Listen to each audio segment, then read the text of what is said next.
Hey, what is going on? We're going to be talking about double unders and why you don't have them, why you can't break that 100 double under barrier, or 200, wherever you're at, kind of how to make those better and identify your problems.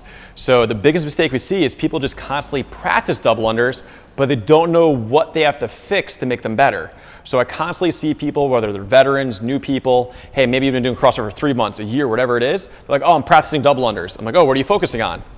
I don't know, doing double unders. What do you need to fix? I don't know, I can't do a double under. Well, if you don't know what you need to fix, you can't focus on the solution. So just constantly practicing, trying to get double unders, not controlling what your body position is doing, not understanding what your hands are doing, not understanding breathing, cadence, the capacity of your calves that you need to have, is kind of just like practicing crappy form over and over again. All you're going to get is really good at doing crappy form, all right, which is what we don't want. So to relate that to something else, imagine if your squat was so bad that your knees caved in, you came up on your toes the whole time. Would you break down that squat a little bit? Would you maybe work on flexibility, mobility issues, maybe some muscle control? Hey, set up a box, change the depth. We'll do that with squatting because we know we can get hurt, but we don't kind of relate that to double unders or jumping, period, when it comes to even single unders, because we can get so many repetitions in before something starts becoming a problem for us. So we want to fix this right away. We want to start from the very beginning, and that's just having capacity to do double unders. So the first thing that I have Nas do is just lay on the ground. So because we see when people do double unders, their upper body, their core does all sorts of weird stuff. So I know this might seem pretty basic, but Nas is going to get into a hollow position.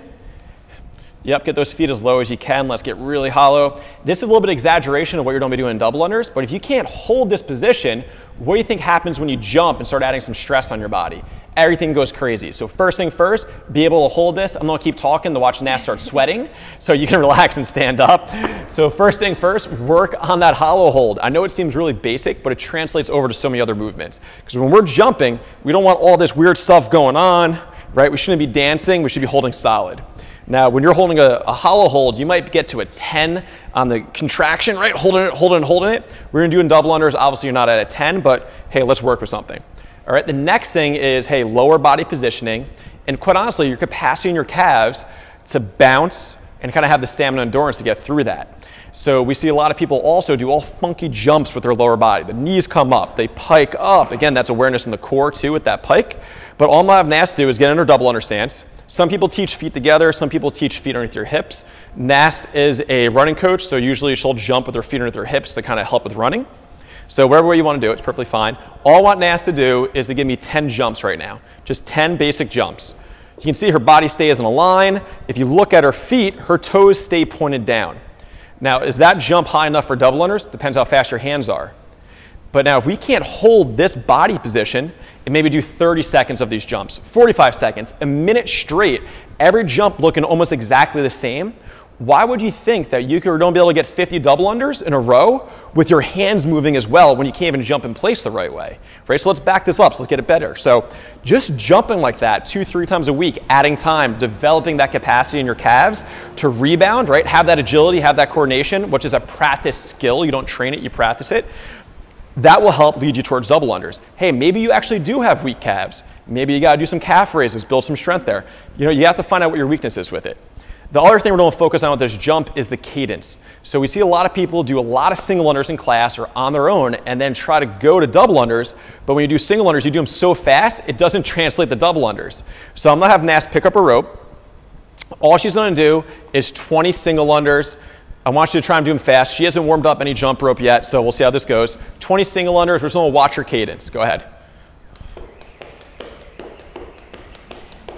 10.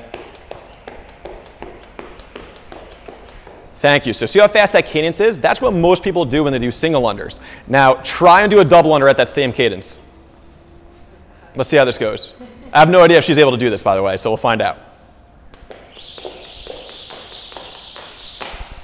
Was that pretty hard? Yes. So you can see her double under speed slowed down, then it picked up, and eventually she lost that coordination factor. So whenever we add speed, we can add complexity to a movement, right? So I want you to drop the rope real quick.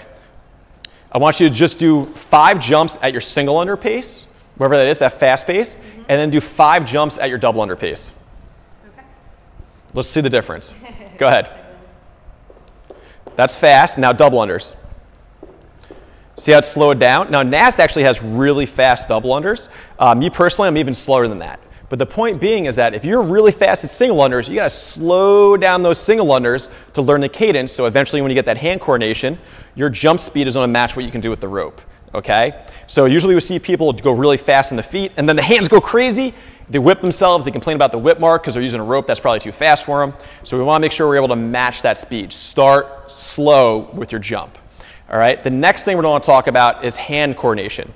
All right? Because one of the funny things that happens is if our body's going up, double unders, you flick the thumb down. Most of the time, we don't like going down while we're going up. Think about when you do a box jump. I dip, I throw my hands up as I explode. Now you want me to jump and flick my hands down twice in the air. Sometimes it's hard mentally. So we want to work and practice that coordination. So now to that jump that Nastron had, when she's in midair, she's going to tap her legs twice. She's not going to shrug up and get real tense. She's going to keep breathing, keep holding that solid body position, but she's going to tap her hands twice. Just do 10 of them for me. This is harder than you realize, especially when you have a whole class doing it at the same time. So building capacity there, because now we're working that coordination of, okay, I got this. 2 taps every time you're in the air. And you can translate this over to the rhythm of doing double unders. Because how many of you have been told, oh yeah, it's just jump, whip, whip, or jump, go, go. And that's what people say. There's a rhythm, there's a cadence. This is a way to practice it. All right? So hey, work on that for 30 seconds, 45 seconds, a minute, even up to 2 minutes straight. Let's see how you do. Hey, maybe your heels sisk around. Maybe you're trying to get your heels off the ground. People teach it different ways, see what works best for you. All right, so that's the lower body, right? Whenever you do this, we shouldn't see the body going crazy. I want perfection. Try and chase perfection so you can achieve excellence. Ben Bergeron says it all the time. It's a great quote. All right, so lower body solid. We got the cadence down. We have the capacity to jump. Now we can start focusing on the hands. All right, Nast, if you could pick up your rope for me. Now you'll see a lot of people not know what to do with their hands, where they should put it. Some people say, hey, arms right next to you. Some people say arms in front. The truth is we want you relaxed whatever position you're going to be in. So Nast, just put your hands where you normally do double unders. That's where you normally go. So for Nast, this is really where to go. I'm not sure. Again, we didn't try this beforehand. Her back should be relaxed. We shouldn't have all this tension in our neck.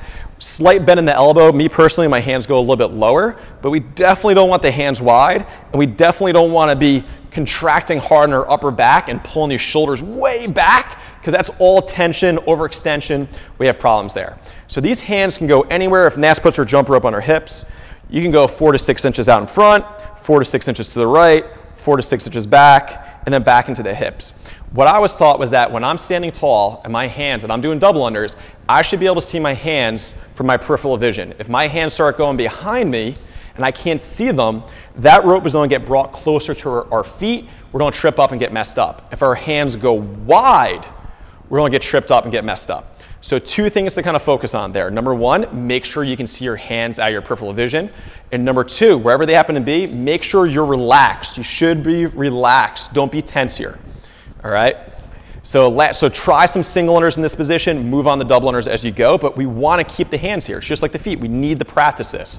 The last thing is a lot of people go in airplane mode. So as they jump rope, those hands go wide, they're flying. The hands go wide, the rope gets pulled up and we trip up.